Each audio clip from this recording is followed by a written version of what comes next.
As a Christian, if you really love Muslims, then you do this. Estimated 95% of the Muslims I've ever seen come to Christ only came to Christ after their religion was exposed. That was when they were able to take an alternative message seriously. So when you're saying don't expose the problems in their religion, don't expose problems with Muhammad, don't show that their entire system is hypocritical and inconsistent, you're saying just let them continue having this complete confidence that their religion is true. Yeah, guys, this just reminds me of stuff 20 years ago where Christians are saying, just don't criticize Islam, just preach Christianity. If you as a Christian want to just preach the gospel, I have no objection. When you say don't criticize Islam, you should just preach the gospel, and you're saying that is how things should be, absolute disaster, guys. Absolute disaster. David Wood is so right, and he's been telling this for so many years, because this is the same way how his best friend Nabeel Qureshi came to Christ. Because Nabeel, after he was criticizing Christianity and saw that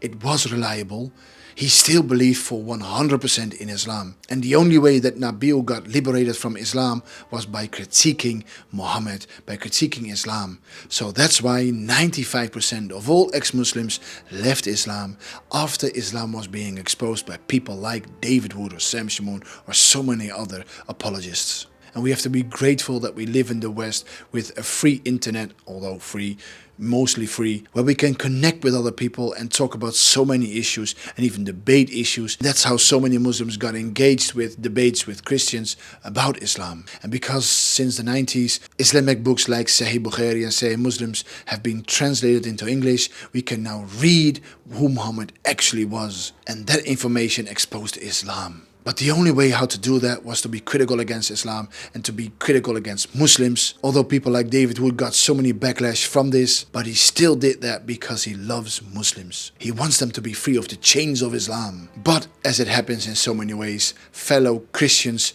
were his biggest critics. They said over all those years that real love for Muslims is to not critique Islam. Just spread some love, just be so nice, show the niceness of Christianity, and that will help them to convert to Christianity. Well, they don't. They convert to Christianity after they know that Islam is false. And to show Islam is false, you have to be critical and help Muslims to be critical against their own scriptures and their own prophet. And that shows you that the people that don't want you to be critical against Islam, they themselves are too cowardly to love Muslims and let them go to hell because they want to be nice and they are cowards. The cult of niceness needs to be destroyed.